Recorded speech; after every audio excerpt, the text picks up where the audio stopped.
ఈ సంవత్సరములో చివరిది. ఆమేన్. ఈ సంవత్సరంలో చివరిదంటే కొంచెం ఎక్కువసేపు ఆరాధించాలి, ఎక్కువసేపు వాక్యము ధ్యానించుకుందాం, అంతేనా? సిగరెట్ తాగేవాడిని చివరి తొందరగా వదలడు. చివరిసారి వచ్చేసరికి చాలా జాగ్రత్తగా ఎక్కువసేపు తాగుతాడు. మాంసం తినేళ్ళు కూడా చివరి వరకు కొంచెం కూడా వదిలిపెట్టరు. అలాగే ఈ సంవత్సరం మనకు చివరి విజ్ఞాపన ప్రార్థన కూడిక. జాగ్రత్తగా దేవుని వాక్యాన్ని ధ్యానం చేసుకుందాం. ఆమేన్. ఈ రాత్రి దేవుడు మనకు అనుగ్రహించిన వాక్య భాగము చూడండి. పరిశుద్ధ గ్రంథమైన బైబిల్లో దానియేలు గ్రంథం 9వ అధ్యాయము 23వ వచనం నేను చదువుతాను. నాతో కలిసి అందరూ బిగ్గరగా చెప్పాలి. దానియేలు గ్రంథం 9వ అధ్యాయము 23వ వచనం. నీవు, సౌండ్ పెంచండి, నీవు బహుప్రియుడవు కనుక నీవు విజ్ఞాపన చేయడము ఆరంభించినప్పుడు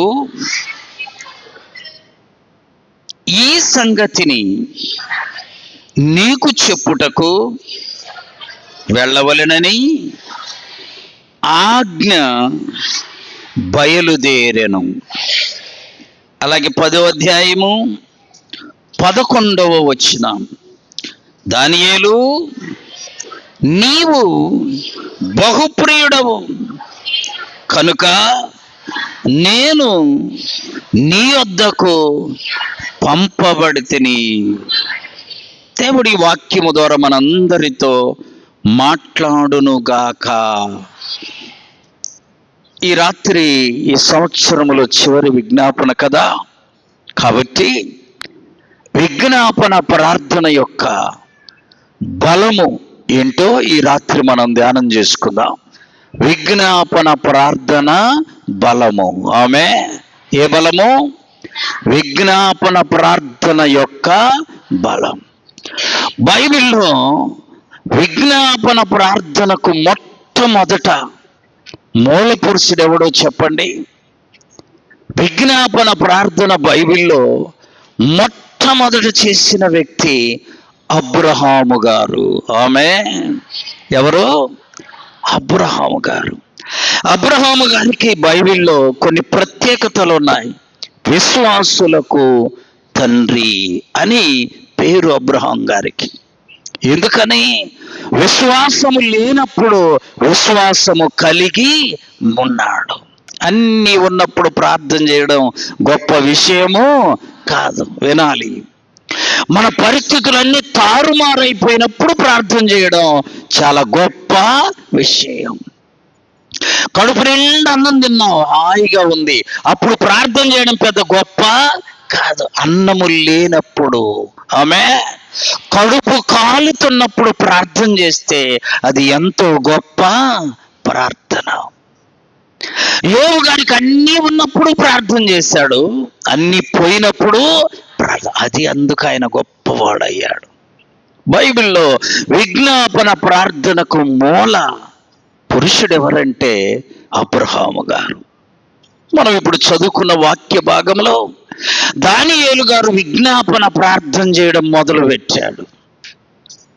విజ్ఞాపన ప్రార్థన చేయడం మొదలు పెడితే, ఎప్పుడైతే ఈయన విజ్ఞాపన ప్రార్థన చేయడం మొదలు పెట్టాడో పరలోకము నుండి ఒక ఆజ్ఞ వచ్చిందంట. పరలోకము నుండి, దేవుని యొద్ద నుండి ఒక ఆజ్ఞ వచ్చింది దేవదూతకు. నువ్వు వెళ్ళి నా ప్రియ కుమారుడు ప్రార్థన చేస్తున్నాడు, నువ్వు వెళ్ళి ఆయనకి ఏం కావాలో అది నువ్వు ఆయనకు తెలియచేయమని. దానియేలు గారు ఎందుకు కొరకు ప్రార్థన చేస్తున్నాడు తెలుసా?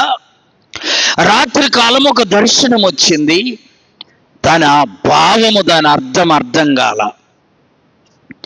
దర్శనం వచ్చింది, దానికి అర్థం తెలియలా. దేవుణ్ణి అడుగుతున్నాడు. ఆమె నీకు ఏమీ అర్థం కాకపోయినా చెప్పాలి. ఎవరిని అడగాలి? దేవుణ్ణి అడగాలి. ఆమె అప్పుడు దేవుడు మనకి దాని అర్థాన్ని తెలియచేస్తాడు. అది నేర్చుకోవాలి. సహజంగా మానవులమైన మనం ఏదన్నా అర్థం కాకపోతే తెలిసినోడిని అడుగుతాం, వాడు ఇంకొకరిని అడుగుతాడు, వాడు ఇంకా మనం అసలు ఎవరిని అడగాల్సిన పనిలే. సర్వ సృష్టిని సృజించిన దేవుణ్ణి అడిగితే నీకేం కావాలో ఆయన తెలియజేస్తాడు. యోహాను సువార్త 14వ అధ్యాయం చదవండి, 14వ వచనం. యోహాను సువార్త 14వ అధ్యాయం 14వ వచనం. మీరు నా నామమున నన్నేమైనా అడగండి. ఏమడగమన్నాడు? ఏమైనా అడగమన్నాడు. ఆమేన్. ఏమైనా మనం అడగొచ్చు ప్రభువును. ఆయన మనకు తెలియచేసే దేవుడై ఉన్నాడు. ఆమేన్. దానియేలు గారికి ఒక కల వచ్చిందమ్మ, ఒక దర్శనం. అది ఆయనకు అర్థం కాకపోయేసరికి దేవుణ్ణి అడుగుతున్నాడు. ఆమేన్. దేవుడు అంటప్పుడు, దానియేలు నీవు బహుప్రియుడివి అనుకుంటూ ఒక దేవదూతను పంపాడు. దేవదూత వచ్చింది ఎవరి యొద్దకు? దానియేలు యొద్దకు. ఆమేన్. మనం గుర్తుపెట్టుకోవాలి, మనకి ఏ పరిస్థితి అర్థం కాకపోయినా అర్థం చేయమని దేవుణ్ణి అడగాలి. ఆయన అర్థము చేస్తాడు. నాకు ఒక కుటుంబము, మా అబ్బాయికి ఉద్యోగం లేదయ్యా ప్రార్థన చేయమని చెప్పింది. వారి కొరకు ప్రార్థన చేస్తే 7వ తారీఖు ఉద్యోగం వస్తుందని చూపించాడు దేవుడు. ఆమేన్. మంచిదే కదా. నేను 3వ తారీఖు చెప్పాను వాళ్ళకి. ఇంకా 4 రోజులే కదయ్యా అనుకున్నారు, సంతోషపడ్డారు, ప్రార్థన చేశారు, దేవుణ్ణి స్తుతించారు. 6వ తారీఖు లెటర్ వచ్చింది. వీళ్ళు ఏదో ఊరికి వెళ్ళున్నారు, బయటికి వెళ్ళున్నారు. ఆ పోస్ట్ మ్యాన్ వాళ్ళ ఇంట్లో ఒక అమ్మాయికి ఇచ్చాడు. ఆ అమ్మాయి తీసుకెళ్ళి దిండు కింద పెట్టింది, తల దిండు కింద పెట్టేసింది. 5 అయిపోయింది, 6 అయిపోయింది, 7 అయిపోయింది. వీళ్ళు చూసుకోవాలా. వాళ్ళు అనుకుంటున్నారు పాస్టర్ గారికి దేవుడు చెప్పాడన్నది అబద్ధం అనుకుంటున్నారు వాళ్ళు. నేను మరలా ప్రార్థన చేశాను, దేవుడు అబద్ధం అని చూపించలా.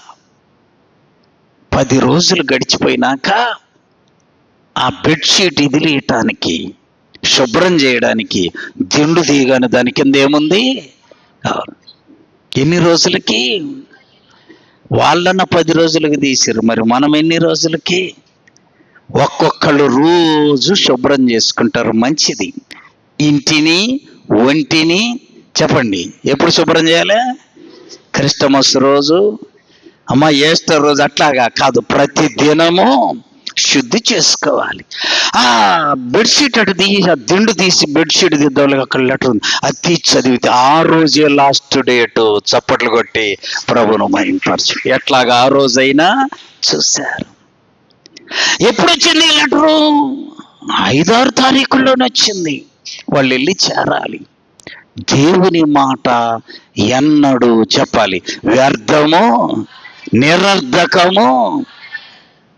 మన మాటలు నిరర్థకమవుతాయి. దానియేలు గారు ప్రార్థన చేస్తుండయ్యా, రాత్రి ఒక గొప్ప దర్శనం ఇచ్చావు, నాకు అర్థం కాల ప్రభువా, దర్శన భాగ్యం, భారం ఏంటో, విషయం ఏంటో తెలియజేయమని ప్రార్థన చేస్తే దేవుని యొక్క సన్నిధిలో నుండి ఒక ఆజ్ఞ వచ్చిందంట. ఏమని? మిఖాయేలనే దూతకు. ఆమేన్. దూత పేరేంది? మిఖాయేలు. బైబిల్లో 7 ప్రధాన దూతలు ఉన్నారు. ఎంతమంది? మొదటి వాడు లూసిఫర్. లూసిఫర్ అంటే ప్రధాన దూత దేవుని సన్నిధిలో. ఆ ప్రధాన దూత ఊరుకోక దేవుణ్ణి చూసి తనను తాను హెచ్చించుకొని నేను అసలు దేవుని అంతటోని అవ్వాలి అని అనుకున్నాడట. కొంతమందిని పెయింట్ వేయటానికి పిలిస్తే ఇంటికి, నేను కూడా ఇంత ఇల్లు కట్టాలి. నువ్వు కట్టేది వెంటనే కడతావా? సరే కట్టు, తప్పు లేదు. అదే ఇంటికి వెళ్ళి జాగ్రత్తగా సంపాదించుకొని ఏం చేయాలి? ఈ పెయింట్ తీసుకెళ్ళి కింద పోసి 4 పెయింట్లు తెచ్చి కొట్టి వాడికి లాభం నీకు లాభం అనుకుంటే అది ఇల్లు కట్టించేది కాదు. ఈ లూసిఫర్ కూడా దేవుని కంటే తనను తాను ఏం చేసింది? హెచ్చించుకుందంట, పడద్రోయబడింది. అదే సైతాను. ఆమె సైతాన్ని ఎవరనుకున్నారు? దేవుని సన్నిధిలో ప్రధాన మొదటి దూత, పేరు లూసిఫర్. లూసిఫర్ అనే మొదటి దూత పడద్రోయబడగానే భూమి మీద సాతానైంది, అపవాదైంది, దుష్టుడయ్యాడు, అబద్ధికుడయ్యాడు. వాడితో పాటు కొంతమందిని నరకానికి తీసుకెళ్ళడానికి మంచోళ్ళందరినీ ఏం చేస్తుండు? చెడగొడుతుండు, మోసగిస్తా ఉన్నాడు, పాడు చేస్తున్నాడు. మొదటి దూత పేరు లూసిఫర్. రెండవ ప్రధాన దూత పేరు గబ్రియేలు. గబ్రియేలు దేవదూత. ఈ గబ్రియేలు దేవదూత యొక్క పని ఏంటంటే, దేవుడు శుభవార్త చెబితే అది తీసుకొచ్చి వాళ్లకు చెప్పడం. మరియమ్మ దగ్గరికి వచ్చింది ఎవరో తెలుసా? గబ్రియేలు దేవదూత. శుభవార్త చెప్పింది, వెళ్ళిపోయింది. మూడవ దూత పేరు మిఖాయేలు. ఆమేన్. ఏం పేరు? మిఖాయేలు అనగా సైన్యాధిపతి, సైన్యమంతటికి ప్రథముడు, సైన్యానికి నాయకుడిగా ఉండేవాడు. ఈ సైన్యమంతా కొన్ని కోట్ల మంది ఉన్నారు పరలోకంలో దూతలు. ఆ దూతలందరూ కూడా సైన్యం. అందుకనే మన దేవుని పేరేంటో తెలుసా? సైన్యములకు అధిపతియగు యెహోవా. చప్పట్లు కొట్టి ప్రభువును మహింపరచు. మన దేవుని దగ్గర ఏముంది? సైన్యం ఉంది. నన్ను ఒక ఆయన ట్రైన్కి వెళ్తుంటే, ట్రైన్లో బైబిల్ చదువుకుంటుంటే ఒక ఆయన ప్రశ్న వేశాడు, పాస్టర్ గారు, సైన్యాధిపతి, సైన్యములకు అధిపతి అని ఉంది, బైబిల్ ఏంది దాని అర్థం? దేవుని దగ్గర అనేక మంది దేవదూతలు, సైన్యం ఉందయ్యా. ఆమె నేను అట్లా అనుకోలే, మిలిటరీ ఉందేమో మనలాంటి మిలిటరీ వాళ్ళు. ఈ మిలిటరీ కాదు, దేవదూతల దేవదూతల సైన్యం అది. ఆ సైన్యం ఒక్క దేవదూత యొక్క శక్తి ఎంతో తెలుసా? 1,85,000 మందిని చంపగలదు. ఒక్క దేవదూత ఎంతమందిని? 1,85,000 మందిని చంపేస్తుంది ఒకేసారి. అంత శక్తి కలిగిన దేవదూతలుండు మన దేవుని దగ్గర.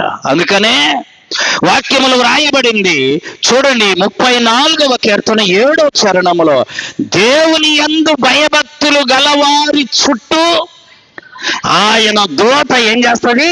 కావలి ఉంటుంది. ఆమె దేవదూత ఏం చేస్తుంది? ఇంకొక చోట రాయబడిన 91వ కీర్తనలో ఏమో తెలుసా? నీ ప్రక్క 1000 మంది పడినను, నీ కుడి పక్క 10,000 మంది కూలినను అపాయము నీ మీదికి. అంతేకాదండి, నిన్ను తన చేతులతో ఎత్తి పట్టుకోవడానికి దేవదూతలు నీ దగ్గరికి పంపబడతారు కదా. అందుకని మనం ఎవరన్నా ఒకరు సాయం చేస్తే అంటాం వెంటనే, దేవుళ్ళలాగా సాయం చేసావయ్యా, మేము ఏడుకు పోబోతుడు దేవుడిలాగా ఎదురు వచ్చావు. ఎందుకని అంటే వాళ్ళకి అంత మేలు జరిగింది. ఈ దేవదూత మిఖాయేలు వచ్చింది ఎవరి దగ్గరికి? దానియేలు దగ్గరికి వచ్చి అంటుంది, దానియేలు, నీవు దేవునికి బహుప్రియుడవయ్యా. ఈ మాట వింటే ఎంత ఆశ కలుగుద్దో నాకు. దేవుని చేత అయ్యా నువ్వు బహుప్రియుడు అని పిలిపించుకోవాలి. అది గొప్ప ధన్యత, భాగ్యం. దేవుని ద్వారా ఏమని పిలిపించుకోవాలి? అయ్యా నీవు బహుప్రియుడు. ప్రియుడివి కాదు, బహుప్రియుడవు. చెప్పండి, ఏ ప్రియుడము? బహుప్రియుడం. దేవునికి మనము బహుప్రియులమైతే ఆ పరలోకము నుండి ఒక దూతను పంపుతాడు. దానియేలుకి చెబుతున్నాడు, దేవదూత వచ్చి చెబుతుంది, అయ్యా నువ్వు విజ్ఞాపన చేయడం ప్రారంభించగానే పరలోకము నుండి ఒక ఆజ్ఞ వచ్చింది. ఏమని? నువ్వు వెళ్ళి దానియేలుకు ఆ కల భావము, దర్శన భావము చెప్పిరా. ఈ మిఖాయేలు దూత బయలుదేరి వస్తుంటేనంట, అమ్మ వినండి జాగ్రత్తగా, మిఖాయేలు దేవదూత దేవుని ఆజ్ఞ ప్రకారం బయలుదేరి దానియేలు గారి దగ్గరికి వస్తుంటే సైతానుగాడు అడ్డం వచ్చాడంట. వచ్చి నువ్వు ఆయన దగ్గరికి వెళ్ళొద్దు అని 21 రోజు దానియేలు దగ్గరికి రాకుండా దేవదూత అయిన మిఖాయేలుతో పోరాటము, యుద్ధము చేశారు. ఎన్ని రోజులు? 21 రోజు. చెప్పండి, ఎన్ని రోజులు? అందుకనే సైతాను మన మీదికి ఏదైనా ఒక శోధన తెస్తే ఎన్ని రోజులు పోరాడొద్దో తెలుసా? 21 రోజు. 21 రోజు అది పోరాడితే 21 రోజు నువ్వు ఉపవాసముని ప్రార్థన చేస్తే నీకే జయము యేసయ్య నామములో చప్పట్లు కొట్టి ప్రభువును మహిమపరచను. అందుకనే మనం అప్పుడప్పుడు 21 రోజుల ఉపవాస ప్రార్థన. అక్కడ మిఖాయేలు వచ్చింది, ఇక్కడ నుంచి సాతాను వెళ్ళి మధ్యాకాశములోనే ఆ దూత రాకుండా దానియేలుకు విషయం చెప్పకుండా ఆటంకపరిచిందంట, యుద్ధం చేసిందంట. ఎన్ని రోజులు? 21 రోజు యుద్ధం చేస్తే దానియేలు ఏం చేస్తున్నాడనిందో తెలుసా బైబిల్లో? 21 రోజు ఉపవాసం ఉండి ఏం చేస్తుండు? ప్రార్థన. వినాలి, నీ ప్రార్థనకు జవాబు రాకపోతే, నీ విజ్ఞాపనకు జవాబు రాకపోతే నువ్వేం చేయాలో తెలుసా? నీ విజ్ఞాపన దేవుడిన్నాడు, రావడానికి వస్తుంది దూత. మధ్యలో సాతానుగాడు ఏం చేస్తుండు? తిని ఏం అర్థం కాక, ఏంది నా ప్రార్థనకు జవాబు రాలా? వచ్చిద్ది. నువ్వు తింటే కాదు, ఏం చేయాలి? మానే తిండిని. ఆమేన్. తిండిని మానేయి. తిండిని మానేసి దేవుని సన్నిధిలో 21 రోజు ఉపవాసమని దానియేలు ప్రార్థన చేస్తాడు. ఇప్పుడు చెప్పండి, దానియేలేమో ప్రార్థన, దేవదూత ఏమో పోరాటం. అర్థమైందా? నువ్వు ప్రార్థన, నీ పక్షాన దేవదూత పోరాటం. నువ్వు ప్రార్థన, నీ పక్షాన దేవుడు దేవదూతను పంపుతాడు. మధ్యాకాశములో సైతాను దేవదూతను ఏం చేస్తాడు? ఆపుతాడు. సైతాను గడు ఆపుతాడు. వాడు ఆపాడని నువ్వు ఊరుకోకూడదు. నీ ప్రార్థనను ఏం చేయాలి? కొనసాగిస్తూనే ఉండాలి. 21 రోజు దానియేలు ప్రార్థన చేస్తూ ఉండు, ఉపవాసం ఉండి ప్రార్థన చేస్తుంటే ఇట్లాంటి ఉపవాస ప్రార్థన కాదు, స్నానము చేయలేదంట ఆమె. ఏం చేయాల? అన్నం తినకపోవడం కాదు, స్నానం కూడా. ప్రభు సన్నిధిలో పట్టుదల కలిగి ప్రార్థన చేస్తా ఉంటే మిఖాయేలు దూత దేవుని యొక్క శక్తిని బట్టి సైతానును ఓడించి, చూడండి ఆ మాట చదువుదాం. దానియేలు గ్రంథం 10వ అధ్యాయం 13వ వచనం. పారసీకుల రాజ్యాధిపతి 21 దినములు నన్ను ఎదిరించినప్పుడు వెళ్ళొద్దు. ఎవరి శక్తి ఎక్కువ చెప్పాలి? దేవదూత శక్తి ఎక్కువ, సైతాను శక్తి తక్కువ. ఇప్పుడు వినండి, దానియేలు ప్రార్థన చేస్తా ఉన్నాడు, దేవదూత బయలుదేరి వచ్చింది. సైతాను ఆపబోతే సైతానుకు శక్తి చాల. ఎప్పుడో తెలుసా? నువ్వు ప్రార్థన చేసినప్పుడే నీ శక్తి ఎక్కువైద్ది. ఆమె ప్రార్థన చేస్తే శక్తి ఏమవుద్ది? ఎక్కువైద్ది. దేవదూత వచ్చి దానియేలుతో అంటుంది, అయ్యా దేవురాజ్ఞ బయలుదేరగానే నేను వచ్చా, కానీ మధ్యలో పారసీకుల అధిపతి అంటే ఈ లోకాధిపతి ఎవరో తెలుసా? సాతానుగాడు. ఈ లోకాధికారి అంటాడు దేవుడు. వాడు పోరాటం చేసి దేవదూత రాకుండా ఆపటానికి ప్రయత్నము చేశాడు, కానీ ఓడిపోలే దేవదూత. నువ్వు నేను ఎప్పుడు దేవునిలో ఉంటే, దేవుని ప్రార్థిస్తుంటే ఓడిపోము. ఆమె ఏం కాము? ఓడిపోయేది ఎప్పుడు? ఏం ప్రార్థనలు చేసి జవాబు రాలా, ఓడిపోతావు, జాగ్రత్త. ప్రార్థన ఎంత చేసిన దేవుడు వినట్ల, ఓడిపోతావు, జాగ్రత్త. ఆయన చెవిటి వాడు. బైబిల్లో ఒక మాట ఉంది, కన్నును కలుగ చేసిన వాడు కానకుండునా, చెవిని నిర్మించిన వాడు వినకుండునా. వింటాడు. కాబట్టి విజ్ఞాపన ప్రార్థన బహుబలంగా చేసినవాడు దానియేలు. ఆమె అప్పుడు దేవదూత వచ్చి దానియేలుకు కల భావము చెప్పింది. ఆమె ఆమె ఒకడికి పాము కనపడింది కల్లో. ఏం కనపడింది? మీకు కూడా కనపడ్డదా? పాము కనపడితే వీడికి నిద్ర పట్టక ఈ చెయ్యిలు చూసి చెప్పి వాళ్ళ దగ్గరికి, చెయ్యి చూసి చెప్తాడు వాళ్ళ దగ్గరికి వెళితే వాడు చెప్పాడంట, పాము అంతా ఎండిది పాములాగా చేసుకొని నా దగ్గరికి తీసుకురమ్మన్నాడు. ఎండి పాము చేసుకొని ఎప్పుడు రమ్మన్నాడు? పలానా రోజు రమ్మని చెప్పాడు. వీడు విన్నాడు, తిప్పలు పడి కష్టపడి ఎట్లాగో అంత ఎండి పాము చేసుకొని వీడి దగ్గరికి వచ్చాడు. వాడికి చెప్పాడుగా తెమ్మని, వీడు ఒక అట్లాంటిదే డూప్లికేట్ ఎండి పాము చేసి పెట్టుకున్నాడు. వాడిని కళ్ళు మూసుకోమన్నాడు, మంత్రాలు చదివిండు, ఇద్దీసి ఆడబెట్టిండు, అద్దీసి వాడి జోబిలో సంచిలో పెట్టుకోండు. పాము కనపడితే ఇంక పోయి ఈ రోజు నుంచి నీకు బాగుంటుంది. పాము కనపడితే కళ్ళ అర్థం ఏంటో తెలుసా? సైతాను నిన్ను వెంబడిస్తున్నాడు. ఆమె సైతాను నిన్ను వెంబడిస్తున్నాడు, నువ్వు బాగా ప్రార్థన చేయి, పాము పారిపోయిద్ది. జ్ఞాపకం ఉంచుకోవాలి. దానియేలు విజ్ఞాపన ప్రార్థన చేసి ఆ ప్రార్థనకు జవాబు ఆలస్యమయ్యే కొద్దీ అన్నం మానేసి, నీళ్లు మానేసి స్నానాభిషేకాలను ఉంది బైబిల్లో. చూడండి ఆ మాట, పరిశుద్ధ గ్రంథమైన బైబిల్లో దానియేలు గ్రంథం 13, 3 వారములు గడుచు వరకు నేను సంతోషముగా భోజనము చేయలేకుంటిని.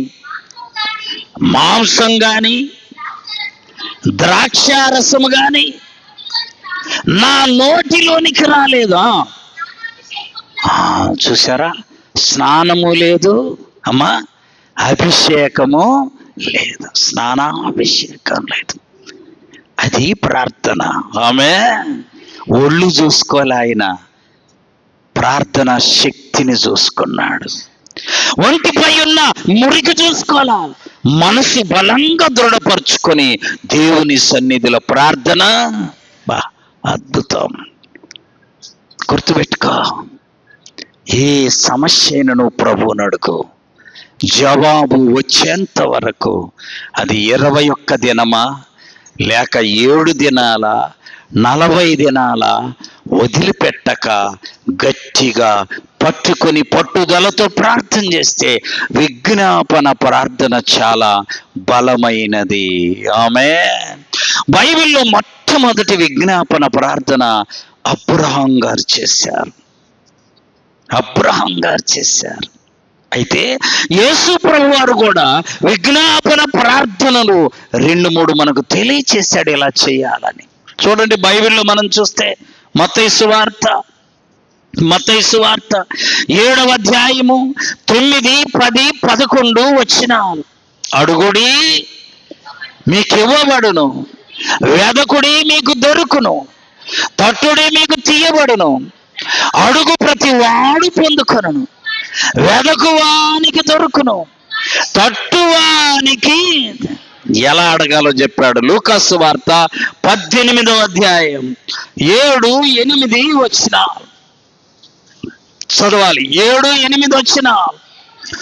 దేవుడు తాను ఏర్పరచుకొనిన వారు దివారాత్రులు మొరపెట్టుకొనుచుండగా వారికి న్యాయము తీర్చడా, ఆయన వారికి త్వరగా న్యాయము తీర్చును. ఈ మాట నేర్చుకుందాం, చెప్పండి నోటి నిండా.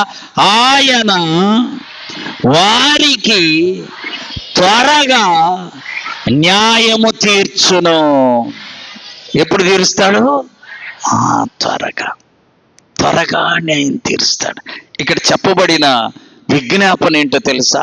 ఒక ఊర్లో ఒక విధవరాలు ఉంది, భర్త లేని విధవరాలు ఉంటే ఆమె నాకు న్యాయం చేయ్యా అని ఒక అధికారి దగ్గరికి వెళ్తుంది. అధికారికి 2 లక్షణాలు ఉన్నాయి. మొదటి లక్షణం ఏందో తెలుసా? దేవుణ్ణి లెక్క చేయడు. ఏం లక్షణం చెప్పండమ్మా? చాలా మంచిది కదా. మంచిదా? మంచిది. దేవుడి లెక్క చేయడు, మనుషులకు భయపడ్డు. దేవునికి లెక్క చేయడు, మనుషులకు ఏం చేయాలి? అతన్ని ఏం చేయాలో చెప్పండి? పోగులు వేయాలంటారా? అమ్మా, ఆమె ఏం చేసిందో తెలుసా? అయ్యా, నాకు నా ప్రతివాడికి న్యాయం తీర్చయ్యా, న్యాయం తీర్చయ్యా అని ప్రతి దినం అడుగుతూనే వచ్చింది. ఆమె కొద్ది రోజుల కంట అతనికి మనసులో ఒక ఆలోచన వచ్చింది. నేను అసలు ఎన్ని రోజులు ఈమెను తిప్పుకుంటాను? దేవునికి ఏమో భయపడకపోతిని, మనుషులంటే లెక్క లేకపోయా. ఎన్ని రోజులు అని ఒకరోజు ఆమెకు న్యాయము, యేసు ప్రభు అన్నాడయ్యా, ఆ చెడ్డ అధికారి ఒకరోజు ఏమయ్యాడు? న్యాయము చేశాడు కదా. దేవుడు చెడ్డవాడు కాదు కదా, మీకు తప్పక త్వరగా న్యాయము చేస్తాను. ఇది విజ్ఞాపన చేసే పద్ధతి. మాటి మాటికి ఇంకొక చోట చెప్పాడు చూడండి, లూకాసు వార్త 11వ అధ్యాయము 5, 6, 7, 8 వచనాలు. మరియు ఆయన వారితో ఇట్లు చెప్పెను, ఎవనికైనా ఒక స్నేహితుడు ఉండగా వాడు అర్ధరాత్రి వేళ ఆ స్నేహితుని యొద్దకు వెళ్ళి, స్నేహితుడా, నాకు 3 రొట్టెలు బదులు అయ్యా, నా స్నేహితుడు ప్రయాణం చేస్తూ నా దగ్గరికి వచ్చాడు, అతనికి పెట్టడానికి నా దగ్గర ఏమీ లేదు. లోపలనే అతడు ఉండి, అయ్యా నన్ను తొందర పెట్టబాకు, తలుపేశాను, నా చిన్న పిల్లలు నా దగ్గర పడుకున్నారు, నేను లేచి ఇవ్వలేనని చెప్పాడంట. ఎప్పుడు? అడగగానే. బైబిల్లో ఉంది, అతడు సిగ్గుమాలి. ఏమాలి? దేవుణ్ణి అడగం అసలు సిగ్గుమాలి, మనుషులను మాత్రం సిగ్గుమాలి అడుగుతా, సిగ్గుబోతున్న అడుగుతా. ఆ సిగ్గుమాలి అడిగేది ఏదో ఎవరిని అడగాలి? బైబిల్లో రాయబడింది. సిగ్గుమాలి మాటికి అడిగితే అతడంట తప్పక లేచి ఆ రొట్టెలను ఇచ్చాడు. ఎట్లా అడిగితే? పోయింది, అప్పుడే పోయింది. మాటి సిగ్గుమాలి అయ్యా. ప్రభు సన్నిధిలో నువ్వెంత తగ్గించుకొని అడుగుతావో అంతగా ఆయన నిన్ను హెచ్చించునుగాక. చప్పట్లు కొట్టి ప్రభును మహింపరచండి. ప్రభు చెప్పాడు, అతడు స్నేహితుడై ఇవ్వకపోయినా మాటిమాటికి సిగ్గుమాలి అడిగితే అతడు తప్పక లేచి అతనికి కావలసినవి, మనమంటాం మన భాషలో ఏమని, అబ్బాయి ఇచ్చిందాక బాగోలేదయ్యా, ఇచ్చిందాక బాలేదు, పెట్టిందాక వదలలేదయ్యా, అది లేచి ఇచ్చిందాక వదిలిపెట్టలేదు, పొద్దాక అడుగుతూనే ఉందయ్యా, తట్టుకోలేక లేచి ఇచ్చాను. ప్రభు చెప్పాడు, సిగ్గుమాలి మాటికి ఏం చేయాలి? మనం ప్రభువును అడగాలి. ఒక ఆయన అడిగాడు, ఆయన తక్కువడు కాదు. తీయండి బైబిలు, ఆదికాండం 18వ అధ్యాయం. ఆదికాండము 18వ అధ్యాయం ప్రారంభములోనే అబ్రహాము గారు ఈ రీతిగా విజ్ఞాపన చేశాడు. 18వ అధ్యాయము చూడండి, 24వ వచనం. ఆ పట్టణములో ఒకవేళ 50 మంది నీతిమంతులుంటే దానిలోనున్న 50 మంది నీతిమంతుల నిమిత్తం ఆ స్థలమును నాశనం చేయకుండా కాయవా? ఆ చొప్పున చేసి దుష్టులతో కూడా నీతిమంతులను చంపుట నీకు దూరమగునుగాక. నీతిమంతుని దుష్టునితో సమముగా ఎంచుట నీకు దూరమవుగాక. చూసారా, దేవుణ్ణి అబ్రహాం గారు బ్రతిమాలుతున్నాడు. సర్వలోకమునకు తీర్పు తీర్చువాడు న్యాయం చేయడా అని దేవుణ్ణి అడుగుతున్నాడు.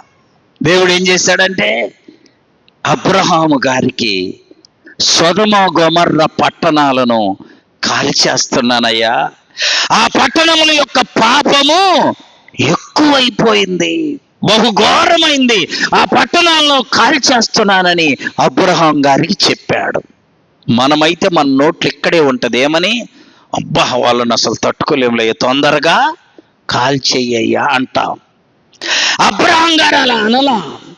దేవుడు ఎప్పుడైతే అబ్రహాముతో చెప్పాడో అబ్రహాము విజ్ఞాపన చేయడము ప్రారంభించాడు. అయ్యా, ఆ పట్టణంలో ఒకవేళ 50 మంది ఉన్నారనుకో, వాళ్ళ నీతిని బట్టి ఆ పట్టణాలను నువ్వేమీ చెయ్యొద్దు.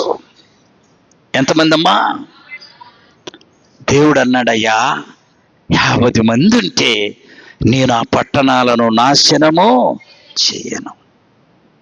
చూడమన్నాడంట. అబ్రహాము చూస్తే 50 మంది లేరు. అర్థమైందా అమ్మ? ఈ మాట చెప్పేటప్పుడు జాగ్రత్తగా చెప్పండి. ఒక ప్రశ్న వేస్తాం మీకు కూడా.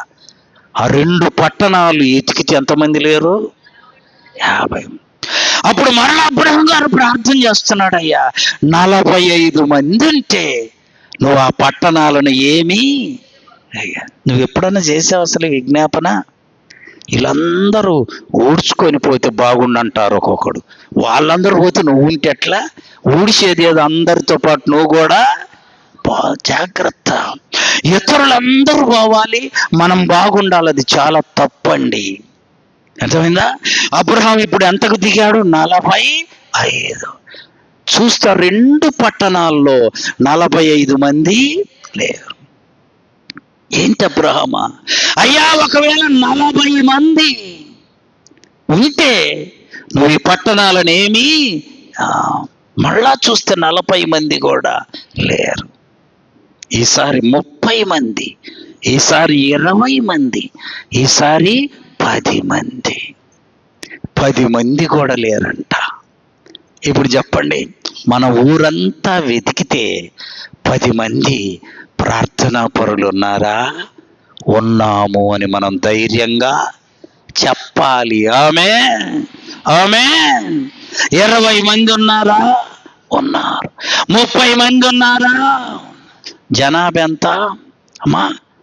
ఇప్పుడు మన కాలనీ జనాభా ఎంత? 7 ఉన్నది ఎంతమంది? చాలా తక్కువ కదండి, చాలా తక్కువ. ఇక్కడ అబ్రహాం గారు విజ్ఞాపన చేస్తే 10 మంది కూడా లేరు. అప్పుడంట చూడండి ఆ మాట ఎంత చక్కగా ఉంది. అదే అధ్యాయము చివరి వచనం, యెహోవా అబ్రహాముతో మాటలాడుట చాలించి వెళ్ళిపోయాను, అబ్రహాము తన ఇంటికి తిరిగి వెళ్ళిపోయాను. అబ్రహాం భార్య ఎవరు చెప్పండమ్మా? శారమ్మ. ఎందుకు ఆలస్యంగా చెప్పారు? ఏమో ఎంతమంది ఉర్రు మాకేం తెలుసనే. అబ్రహాము మొట్టమొదట దేవునికి నచ్చడానికి కారణం శారమ్మ అంటే అంత విధేయత కలిగి ఉన్నాడు. శారమ్మ, అయ్యా ఎప్పటిదాకా ఎక్కడికి వెళ్ళి వస్తున్నావయ్యా అని అడిగిందనుకో, చెప్పండి అబ్రహాం జవాబేంది? చెప్పాలి, దేవునితో మాట్లాడి ఇప్పుడు వస్తున్నాను. ఆమేన్. నిన్ను మీ ఆయన అడిగాడు అనుకమ్మ, ఎక్కడికి వెళ్ళి వస్తున్నా? మందిరానికి వెళ్ళి ప్రార్థన చేసుకొని వస్తున్నా. కదిలాడ్డా మాట చెబితే చెబుతావు నువ్వు ఆ మాట? ఆదివారం తప్ప మళ్ళా రామాయణ మనం ఇక్కడికి, శుక్రవారం తప్ప రామాయణ. మీ ఆయన అడిగితే నీ నోట ఏం జవాబు రావాలో తెలుసా? నేను ప్రార్థన చేసుకొని, అబ్బా ఇంకేమత నీ నోట నిన్నేమీ అనలేడు. ఇప్పుడు శారమ్మ అడిగింది అబ్రహామునయ్యా ఎక్కడి నుండి వస్తున్నావు? నేను దేవునితో మాట్లాడి, బా నీకు నాకు ధన్యత ఉండాలి. ఆమేన్. అయ్యా ఎక్కడికి వెళ్ళావు? బైబిల్ చదువుకొని వస్తున్నాను. అమ్మా ఎక్కడికి వెళ్ళావు? ప్రార్థన చేసుకొని. ఈ రావు మన్నాడు అల్లా పిలిస్తే పోయి ఇంతసేపు ఆమె ఇంకా అయిపోవాలి రేపు వస్తానని చెప్పి వచ్చింది. ఇది మన వరుస. అర్థమైందా? అక్కడ అట్లా కాదు. అబ్రహాము రాగానే చారమ్మ అడిగితే జవాబు ఎందుకు తెలుసా? అమ్మ నేను దేవునితో మాట్లాడి ఈ అబ్రహాము గారి విజ్ఞాపన ప్రార్థనే లోతు భార్యను, లోతు 2 బిడ్డలను ఆ పట్టణాల్లో నశించి కాలిపోకుండా బయటికి. ఈ రాత్రి ప్రశ్నేసుకో, నీ ప్రార్థన ఎంతమందిని నశించిపోకుండా బయటికి తెచ్చింది? అది విజ్ఞాపన ప్రార్థన. ఆమేన్. నీ విజ్ఞాపన ప్రార్థన కనీసం అబ్రహాము విజ్ఞాపన ప్రార్థన 4 బయటికి తెస్తే, మరి నీ విజ్ఞాపన ప్రార్థన ఒక్కళ్ళనైనా బయటికి తేవాలి. ఆమేన్. మన విజ్ఞాపన ప్రార్థన కొద్ది మందినైనా నరకానికి వెళ్ళకుండా ప్రభు దగ్గరికి తేవాలి. ఎంతెందుకు? నీ ఇళ్ళంతా రక్షణతో నింపబడుటకు పట్టుదల కలిగి విడువక ప్రార్థన చేయి. దేవుడు ఎన్నడు అన్యాయము చెయ్యడు. ఆమేన్. 4 బయటికి తెస్తే అబ్రహాం ప్రార్థన. ఇళ్లలో ఒక ఆమె వెనక్కి చూడబాగు తల్లో అంటే వినకుండా వెనక్కి చూసి ఉప్పు స్తంభము. దేవదూత ఏం చెప్పింది తెలుసా? మీరు వెనుకకు తిరిగి చూడొద్దు అని చెప్తే భర్త వెళ్తున్నాడు ముందు. ఏమేం చేయాలి? ఆయన్ను చెప్పండమ్మా. మేము వెంబడించేది లేదు, మేము చెప్పేది లేదంటారా? భర్తను ఏం చేయాలి? ఈమె వెంబడించి ఆయన అడుగులో అడుగేసి వెళ్ళాల్సిన ఈమె బిడ్డలు వెళ్తుర్రు, భర్త వెళ్తుంది. ఈ మొక్కతి వెనుకకు తిరిగి చూసింది. ఇప్పటికి ఇశ్రాయేల్ దేశంలో ఆ ఉప్పు స్తంభం అలాగుందంట. వెళ్ళినోళ్ళల్లో అలా గిల్లి నోట్లేసుకుంటే ఉప్పు. చూసారా? భర్తను అనుసరించాల. దేవదూత మాట చెప్పండి, దేవదూత మాట వినలా, ప్రత్యక్షంగా ఉన్న భర్తను అనుసరించాలా. తుదకు ఉప్పు స్తంభం అయిపోయింది. 4 అబ్రహాము గారి ప్రార్థన, విజ్ఞాపన ప్రార్థన కాపాడితే వాళ్ళల్లో ఒకళ్ళు జారిపోయారు, 3 అద్దరికి చేరుకున్నారు. నువ్వు నేను ఈ విజ్ఞాపన ప్రార్థన దేని కొరకు తెలుసా? మనలాగే అనేక మంది ప్రభు యొద్దకు రావాలని విజ్ఞాపన ప్రార్థన చెయ్యాలి. కొంతమందిని కలిసి అబ్బాయి ఆయన మారడులే, నువ్వే నీ సర్టిఫికెట్ ఇస్తుంటివి, ఆయన మారడని సర్టిఫికెట్ ఇస్తుంటివి, ఇంకెట్లా చేయాలి? నీకెవరు చెప్పారు మారడని? సౌలును పౌలుగా మార్చిన దేవుడు మన దేవుడు. ఆమేన్. ఏ వ్యక్తి అయితే చెరసాలలో వేసి హింసించాడో ఆ వ్యక్తి చెరసాలలో ప్రార్థన చేశాలా, దేవుడు మార్చాడు. చప్పట్లు కొట్టి ప్రభువును మహింపరచండి. నువ్వెందుకు ముందే అబ్బే ఆయన మారలే, అబ్బే ఈమె రాదులు, ఎన్నిసార్లు నువ్వు సర్టిఫికెట్ ఇస్తున్నావు, అట్లా అనకూడదు. నా దేవుడు ఏదో ఒక దినాన చెప్పాలి, ఆమెను మారుస్తాడు. ఒక ఆయన శ్రీలంక వేరే దేశం ఒక చోట ప్రార్థన పెడితే ఆ ప్రార్థనలో ఒక అబ్బాయి ఆ పక్కన ఒక రాయి లాంటిది ఉంటే పెద్ద దిమ్మె ఆడ కూర్చొని ఒకవైపు ఏమో వాక్యం వింటుండంటే ఇంకొక వైపు రాళ్ళు తీసుకుని ఒకళ్ళ మీద వేస్తున్నాడు. ఎవరు పట్టించుకోలే, ఎవరు గుర్తించలా. అక్కడున్న ఆయన చూశాడు. ప్రార్థన అయినాక నేరుగా ఆ అబ్బాయి ఇంటికి వెళ్ళయ్యా, నువ్వు ప్రార్థన జరిగినంతసేపు రాళ్ళు వేస్తున్నావు తెలుసా? చిన్నపిల్లలు ఆడుకుని రాయట్టేసి వీడు ఎరగనట్టు ఇటు తిరుగుతాడు. వాళ్ళు ఎవడు వేసాడంటే ఎవడు అన్నాడు. ఇది మనకు తెలుసు, ఇట్లా చేస్తున్నాడంట. ఆయన చెప్పాడంట, ఏ ప్రార్థనలో నువ్వు రాళ్ళేసావో ఆ ప్రార్థన జరిపే వ్యక్తిగా నిన్ను దేవుడు చేయబోతున్నాడు. చప్పట్లు కొట్టి ప్రభువును మహింపరచండి. రాత్రి అతను నాతో మాట్లాడుతుంటుండయ్యా, నేను రాళ్ళేసిన స్థలములో నేను ఇప్పుడు ప్రార్థన పెట్టి నా మీద రాళ్ళేస్తున్నా, వాళ్ళ కొరకు నేను విజ్ఞాపన. మన దేవుడు సర్వశక్తి కలిగిన దేవుడు, సర్వశక్తి.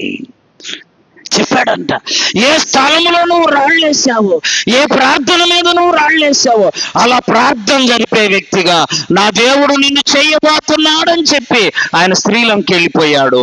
సంవత్సరానికల్లి ఇతడు మార్పు చెందాడు. గుర్తుపెట్టుకో, మన దేవునికి అసాధ్యమైనది ఏమీ, దేవునికి సమస్తము సత్యం, సమస్తము సాధ్యం. పట్టుదల కలిగి ఈ సంవత్సరం అంతా విజ్ఞాపన ప్రార్థన చేశావు. నా దేవా, రేపు 2026 సంవత్సరం మొదటి నెల మొదటి విజ్ఞాపన ప్రార్థన మొదలుకొని నా ప్రార్థన బలమైనదిగా చేయి అని ప్రభువుని అడుగు, పొందుకో. నీ ప్రార్థన ద్వారా అనేక మంది జీవితాలు మార్చబడునుగాక. దేవుడు అద్భుతం చేస్తాడు. మన దేవుని పేరే చెప్పండి ఏంటి? ఆశ్చర్యకరుడు. ఆశ్చర్య కార్యాలు చేస్తాడు. కాబట్టి అబ్రహాము ఎంత సంతోషించాడు. చివరికి ఆయన ప్రార్థన తన యొక్క సహోదరుని కుమారుని కుటుంబాన్ని ఏం చేసింది? కాపాడింది. ఆమె ఇప్పుడు ప్రశ్న వేసుకో, నీ ప్రార్థన నీ బిడ్డల్ని ఎందుకు కాపాడదు? ఆమె నీ ప్రార్థన నీ భర్తను ఎందుకు కాపాడదు? ఆమె నీ ప్రార్థన నీ పొరుగువాన్ని ఎందుకు రక్షించదు? విజ్ఞాపన ప్రార్థన అంటే శక్తివంతమైనది.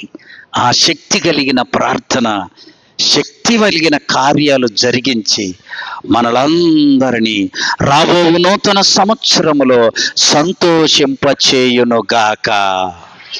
అయితే మనుషులకున్న బలహీనత ఏంది అమ్మా చెప్పనా? పెళ్లి కాని వాళ్ళందరూ ఇంకెప్పుడైద్ది ఏంటిది చెప్పండి అమ్మా, ఎప్పుడైద్ది ఎప్పుడు అయినోని గదిలి ఎందుకు చేసుకుంటేనరా, ఎందుకు చేసుకుంటేనరా. అయిన వాళ్ళందరితో మాట్లాడండి, కాని వాళ్ళు చెప్తారు వాళ్ళు మీ సంగతి. ఇప్పుడు ఇల్లు లేనోడి కల్లా ఏమిటో తెలుసా? ఇల్లు ఎప్పుడు కట్టుకుంటాను చెప్పండి, ఇల్లు ఎప్పుడు, ఇదే రంది. కట్టినోడిని అడుగు, అబ్బాయి ఇది కట్టి లేని పోని అప్పులు అయిపోయావు వాడిని గదిలి ఆ మాట వచ్చింది. లేనోడికేమో కావాలని, ఉన్నోడికేమో పోవాలన్నట్లుగా మనిషి ఆలోచన ఉంటుంది. కానీ దేవునిలో మనం ఏది మనకు కావాలో అది సమయానుకూలంగా ఆయన మనకు అనుగ్రహించు దేవుడు. పాట వచ్చినోని గదిలి మైకెత్తుంటే ఆమెకి ఏమికి ఎందుకు ఇది కాలినట్టు, కాలుతుంటే పట్టుకోవటం కష్టం కదా అట్ట అన్నట్టు. పాట వచ్చినోని గదిలి నింబడంలో ఆమెకి రానోడి అబ్బా నాకు వస్తే చెప్పండి బాగుండు బలి పాడుదును. వచ్చినోళ్ళు పాడట్లేడా, రానోడేమో ఒత్తి పాడుదును, వచ్చినోడేమో ఆమెకి మీకు నాకు గొంతు బాగలేదు అది బాగలేదు. మనిషి తత్వం అది, అది మార్చుకుందాం. ప్రభు సన్నిధిలో ఆయనకు సమస్తము సాధ్యం. ఆమేన్. నీకు ఏమీ లేదు అది ఎప్పుడు ఇస్తాడని ఉంది. చూడండి బైబిల్ ప్రసంగి గ్రంథం తీయండి అందరూ. ప్రసంగి గ్రంథం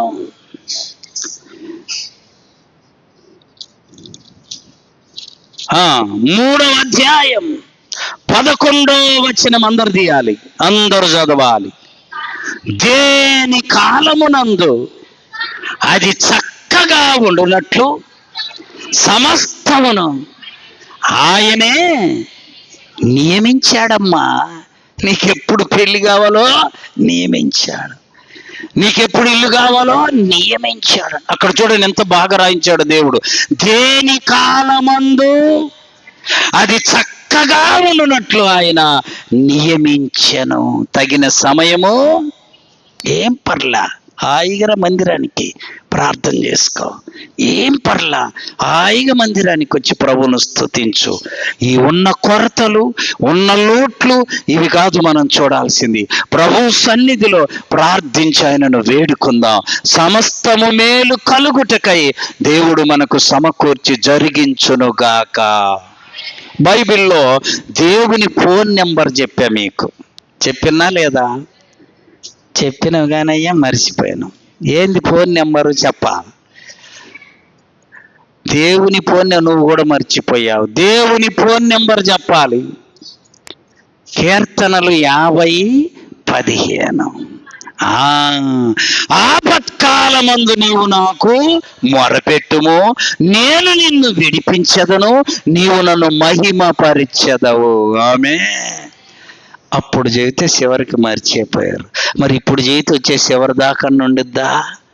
గుర్తుపెట్టుకోవాలి. దేవుడు అంటున్నాడు, ఆపత్కాలమున నీవు నన్ను గూర్చి 50:15 కీర్తనలు 50:15 చెప్పాను. ఏమనో తెలుసా? ఆపత్కాలమున నీవు నన్ను గూర్చి మొరపెట్టుము, నేను నిన్ను విడిపించెదను, నీవు నన్ను మహిమపరిచెదవు. మొరపెట్టాలి. ప్రభు తప్పక మన విజ్ఞాపన ప్రార్థన విని జవాబునిచ్చి దీవించునుగాక. మోకరించండి, ప్రార్థన చేసుకుందాం.